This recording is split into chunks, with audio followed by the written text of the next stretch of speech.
strategy into meaningful KPIs and the social media landscape. So please welcome Jemima Myers, who is founder and CEO of Social Chameleon. She'll be sharing why sales inquiries and brand mentions are becoming the measures for success for social media marketers. So welcome, Jemima.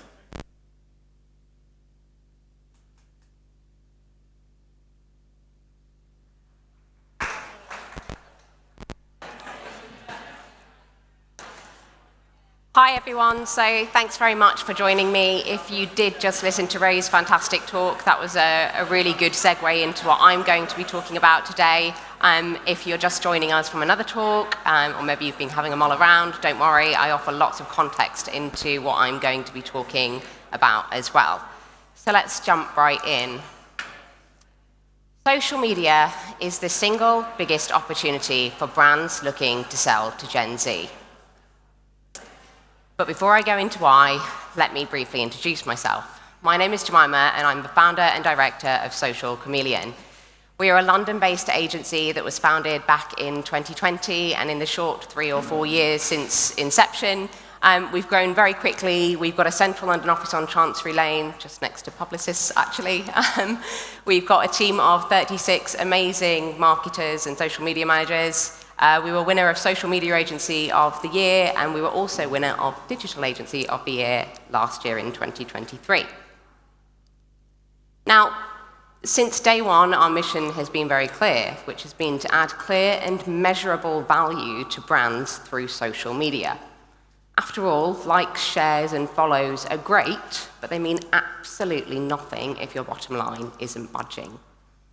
And then in 2022, something really special started to happen, which changed the way that we were able to work with brands and add value to them through social media. In fact, I'd go so far as to call it a paradigm shift in search. Now, as you all know, Google has dominated the search space over the last decade with a whopping 8.5 billion searches per day. And many of you will have spent thousands, if not hundreds of thousands, on search strategies on this platform. And why? Well, because for many businesses, this was your biggest opportunity to convert. Hours of time will have been spent painstakingly optimizing every single core landing page across your website to get in front of users when they're actively searching for the products and services that you sell. But just like that, the game has changed. Now, in 2022, Google's senior vice president came out and said 40% of Gen Z users aren't turning to Google with their search queries. They're turning to platforms such as TikTok and Instagram. Now, granted, you might be thinking, okay, this was back in 2022, which in social media land is pretty much a decade ago. But then in September of last year, there were talks about a TikTok and Google partnership, with a TikTok spokesperson confirming that the company is experimenting with third-party integrations within the TikTok app, which those of us in the know roughly translated as Google are trying to claw back some of their lost traffic amongst the younger demographic. Alongside this, a more recent study which came out in March of this year showed that 67% of 18 to 24-year-olds are using Instagram for search, with 62% turning to TikTok and only 59% also turning to Google. And alongside this, a number of major social media platforms, most notably TikTok, are introducing a number of search features which also indicates the direction in which these platforms are heading. But what's causing the shift? I mean, when you think about it, it's not that hard to understand why users are turning towards social media with their search queries instead of traditional search engines. First and foremost, it's faster. Getting essential information conveyed via social media is typically faster than reading through the first few pages of Google search results. And that's because social media has to attract and retain user attention within the first 3 seconds. So top-performing social media content does this very well. It's also deemed as being more trustworthy. So when users are seeking advice or product and service comparisons, they're more interested in hearing from objective third parties like peers or friends or influencers or creators. They're not interested in hearing from brands. Now, when I ran this search at the weekend for best hair straighteners, I first looked at Google, and you can see here that it was 2 sponsored posts that came up first, which are both brand-owned. Now, when I did the same search on TikTok, you can see that it was all creator content. And from a very selfish point of view, I was instantly drawn to the second video here because the creator in the video has very similar hair to my own. So instantly, I was more drawn and felt kind of much more trusting of the piece of content and the recommendations that she was making. It's also easier. Quite simply, watching content is passive and requires a lower level of cognitive processing than reading or researching. Visual aid. How many of us have been talking to a friend or a family member when they've been gossiping about a colleague or a date that they've been on, and we've said, "Have you got a picture?" And that's because of images leave less to the imagination, and it helps us to feel like we have a better grasp of the information that's being conveyed to us. Now, I did a search at the weekend for some highlighter. I knew I was getting up on stage and that I wanted to look lovely and glowy. We won't go into whether it worked or not. But I, as an ancient millennial, turned to Google first, and this was the first search result that came up. And it was a great article that went through all of the top recommendations on highlighters, and it had an image of each product. Great. But then I turned to TikTok and I did the same search. And actually, I think it's the same product that came up, so if anyone's looking for a highlighter, I'd recommend this one. It's obviously the go-to. But instantly, I could see how effective the product was when it was actually applied to the skin, and that was way more persuasive, and ultimately, I ended up purchasing one of the products. And finally, it's validated. When users search for something on social media, they can instantly see the number of likes and comments that each piece of content has got, which helps them make a subconscious or conscious decision about how valuable that piece of content is and whether it's worth their time. Now, most people here will know that a great many metrics go into deciphering where a website sits in Google's search results, but those metrics aren't available to the end user. In fact, I doubt the end user even considers why a website is ranking on page 1 of Google versus page 3. Now, I'm not saying that social media is going to take over as the primary search tool anytime soon. But when you consider that 17% of global retail spend will be Gen Z by 2030, and already £353 billion of global spending power is Gen Z, that's a fair amount of your potential audience and potential customers proactively searching for your brand on social media. Now, I tasked my team with coming up with a number of search queries that we thought were both relevant in terms of the time of year and also some of the brands that we knew were going to be here today. And this is the list that they came up with. And we cross-referenced the data, or the search volume data, from TikTok versus Google. Now, as you can see here, Google seems to, on the most part, do better than TikTok in terms of overall search volume. But TikTok still stands up pretty well.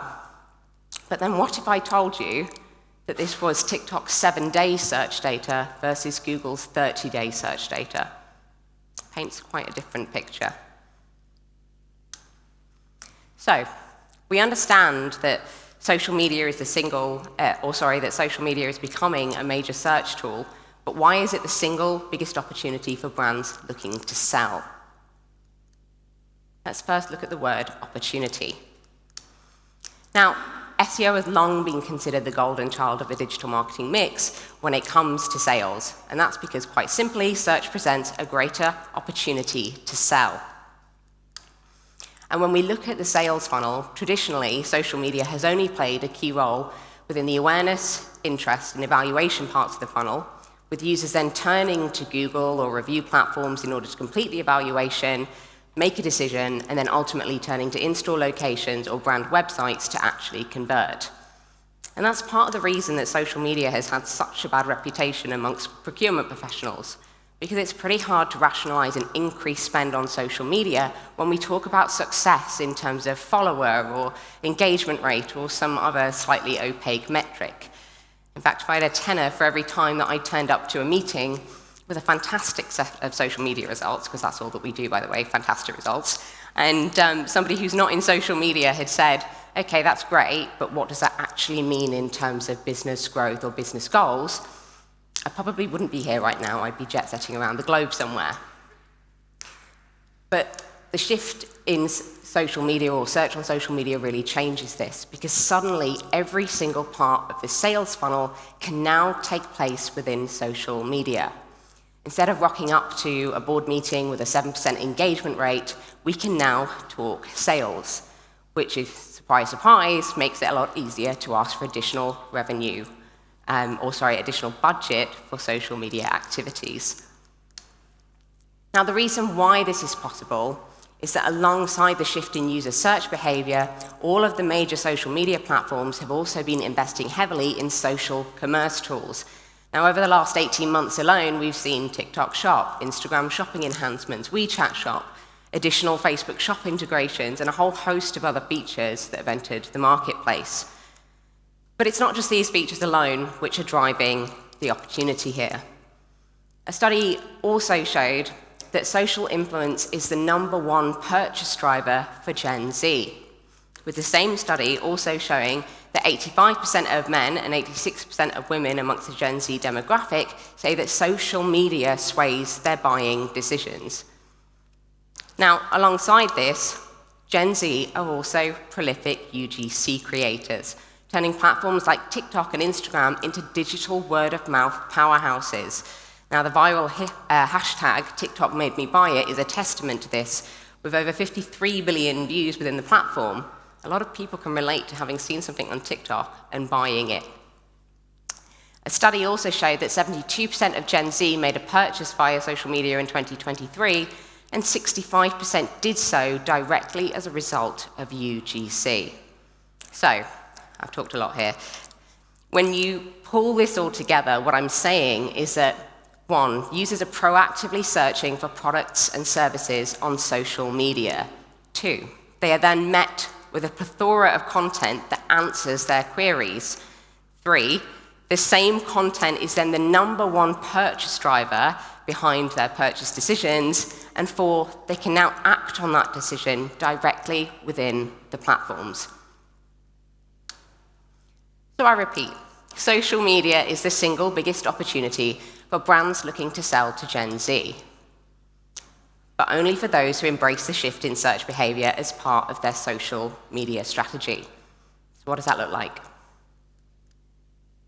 Introducing Search-First Social Media, which is a strategy that my team have been working on since 2022, and we trademarked early last year. We've had a fair bit of time to really work on this strategy and fine-tune it. And essentially, it combines the principles of search strategy with social media and influencer marketing. And you can see where the 3 of these intersect. That's where the magic happens. So first of all, looking at the convergence between social media and search, and boiling it down to its absolute basics. So first of all, we're looking at developing educational pillars, and that doesn't mean just creating content that you think is going to be useful for your audience or things that are about the history of your business. It's about producing content that directly answers user search queries on social media through how-to or tutorial-style content. We've then got maximizing visibility with accessibility, which is including post-alt text, bilingual subtitles for global brands or brands that sell in multiple markets, and ensuring that designs meet accessibility best practices. A number of the major algorithms for social media platforms really take into consideration how accessible a piece of content is in order to assess how much reach that piece of content should get.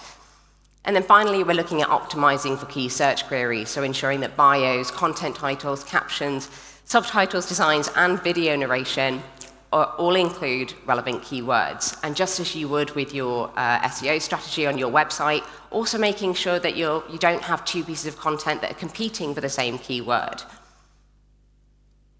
Now, we used to, or when we first started out this strategy, we really had to rely on data from traditional search tools like SEMrush. But then earlier this year, TikTok released its Creator Search Insights, which really propelled the strategy and the performance of this strategy forward.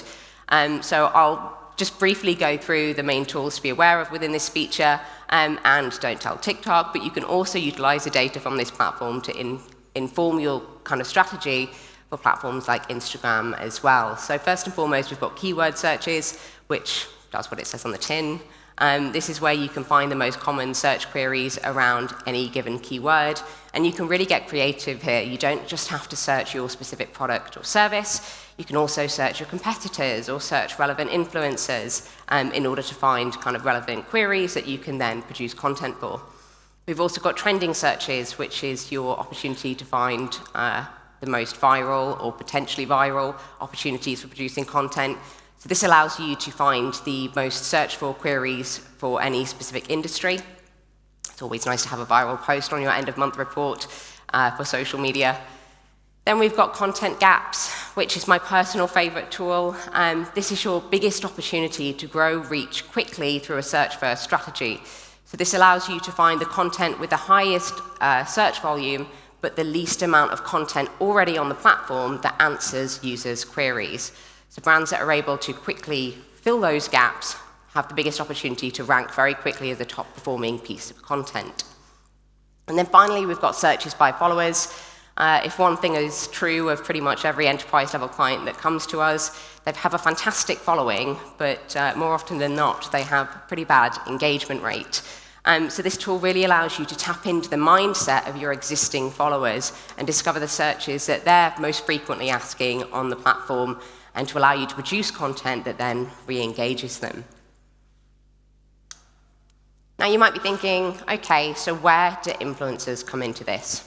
Now, as I mentioned earlier, social influence is the #1 purchase driver for Gen Z. So the real magic of a search-first social media strategy is not just producing all of this content yourself as brand-owned content. It's working with specific influencers, and when it comes to Gen Z, micro-influencers, to produce a lot of this content for you. Now, some of you might be sat here thinking, fantastic talk, but it's not relevant to my brand because I cannot sell on social media. But there are a host of other reasons why you should still be looking at a search-first social media strategy. The first is content shelf life. How many of you have worked with a social media agency or a freelance social media manager before? Let's see a raise of hands. Okay, all right. So you guys might know what I mean when I say social media agencies are not cheap. But it's for a good reason, right? Because every single piece of content has so much work that goes into it, from the initial content brief to the design, captioning, scheduling, monitoring, engagement. A lot of work goes into every single post. Now, if the stars align, the algorithm is favoring you on the day, you produce a great piece of content, it performs really well. If the stars don't align, the content just becomes one piece of many that didn't quite hit the mark with your target audience. Now, either way, good or bad, every single piece of content that you produce sinks down your timeline, never to be seen again, except for by late-night scrollers who aren't quite sure why or how they ended up scrolling through your feed from 2016 at 2 a.m. in the morning anyway. But this all changes with a search-first strategy, because suddenly a piece of content that you optimized for a relevant search query back in September of 2023 is still the top performing piece of content for that search query today. So essentially what it does is increase the ROI on social media investment. And then perhaps most importantly, it also drives offline sales. Gen Z are shrewd shoppers. They grew up with all of these platforms at their fingertips, and they know how to cross-reference information across all of these platforms in minutes to find the best possible product for them. In fact, a study showed that Gen Z were the only generation to rank quality as more important than price.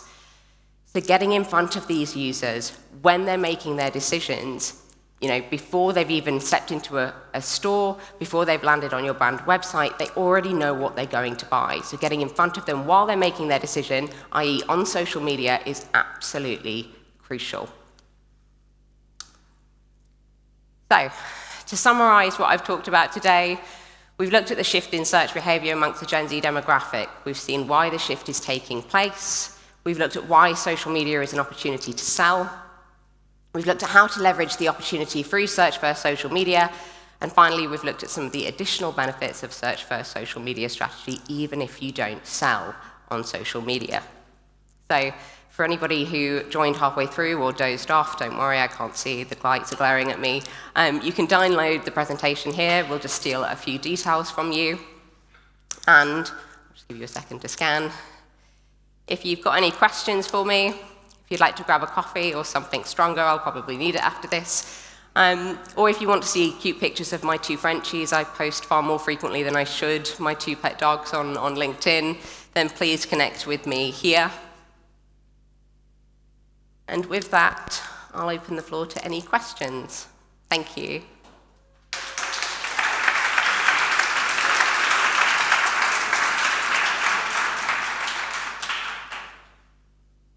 Any questions?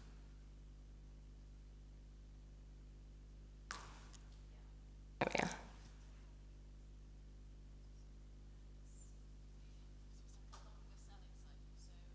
Sorry, Sorry. That's great. Do you have any specific recommendations for brands with a much longer sales cycle? So not, a compact of, foundation or something like that, just, where it might be a slightly higher end product? I think with higher end products, if anything, a search first strategy is even more important because users are doing even more research before they buy a product and part with that amount of money. So, just as you would with your SEO strategy, you've got to be capturing these users really early on when they're starting their search journey. They're maybe just starting to look at the benefits, and then next stage is maybe they're starting to look at comparisons between your product and another brand's product. So if anything, I think that search first is even more important for brands who've got, a longer lead time or have a higher price point product. No problem. Hey, yeah. Hi. I'm actually wondering, do you think that considering all the costs and brand guidelines or anything else, do you think it's better for a brand to go external for social media or internally? It's a good question. I think in today's age, the most important thing is being able to produce content quickly. It's, social media is more accessible than ever for anyone and everyone who's got an iPhone or Samsung. I'm not saying that iPhone's better than a Samsung. To be able to whip out their phone and produce content. So I think it really depends on the nature of your business, kind of the size of the team that you have internally. I know that with smaller businesses or businesses that have a smaller in-house marketing team, it's often hard to set aside enough time in the day for kind of ad hoc content to be produced. So to that extent, working with a creative agency that can be super responsive and reactive for you is probably better. But I really think the very best solution is, to have somebody in-house and to be able to work with an agency that you can rely on to produce content quickly for you.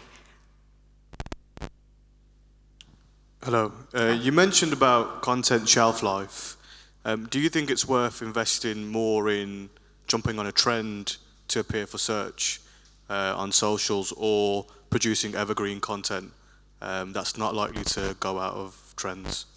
So in my personal experience and with the brands that we've applied this strategy for, we're not saying use this as your only strategy. We're saying use it alongside your existing social strategy. So, maybe ensure that you're producing 2-3 pieces of content a week that is optimized for social content, but still you should be, of course, looking for those opportunities to be reactive and jump on kind of viral trends. So for me, I'm sorry, I can't give you like a specific answer, but it's not kind of one or the other, it's using them side by side, because you still want to be using social media for that first part of the funnel, which is the awareness and the interest. You don't want to cut off that part of the funnel, but it's also just, using social media as well for the actual evaluation and decision-making part of it. So it's using those pieces of content side by side.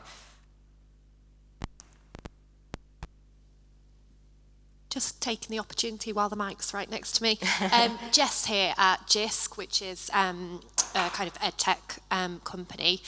I was wondering, social media is not my background at all. I'm upper funnel, kind of out of home marketing. So having now come into a business where I'm managing a team with social media managers, I feel that there's a lot to learn very quickly to be able to guide and mentor my team.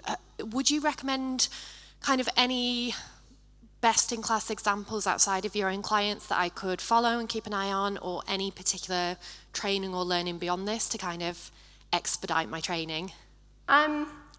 To be honest, the best place to get advice on social content or algorithms is actually to follow the accounts of the social platforms themselves. You will always hear from them first, unless there is a leak, like with Google last week. You will always hear from them first when there's going to be a new feature that is released. So, there is a specific Creator Search Insights account now on TikTok, but also looking at Instagram, their creator channels. Anything like that, I think, is probably your best opportunity to jump onto new features or tools that are coming out quickly. Because, of course, if you're one of the first brands or companies to jump on and start using a tool, your content, just gets a much higher boost in terms of reach because they want to push that kind of feature forward. No worries. All good? Oh, hi. Hello. Just a question. So investing in search, of course, like we see the impact. However, because we don't have links, if we don't boost it, right, it's a bit harder to track, right? So which KPIs do you use to show that, this content really works? Of course, we have engagement, we have views, etc. But do you think it's needed, the boosting, to prove the value of the content? Or, you trust the KPIs of the platform? So I think, we're never going to move away from tracking kind of vanity metrics on social media. They're always going to be important indicators of how well an account is performing. When it comes to this strategy, if you're able to sell on a platform, obviously you can directly track sales revenue within the platform itself. If you are somebody that is using a search-first strategy and you're not selling directly on the platform, I think there are ways still that you can track or attribute or build an attribution model, but it is it's very independent to every single business. It depends on what the actual purchase journey looks like post-social. We can track things like links. We can set up individual links that have specific trackers at the end to be able to work out how many users actually arrived on a site and eventually converted from social media. But obviously there's still a gap there for users that convert in store. But that's something everybody, I think, is proactively working towards being able to kind of close that gap there.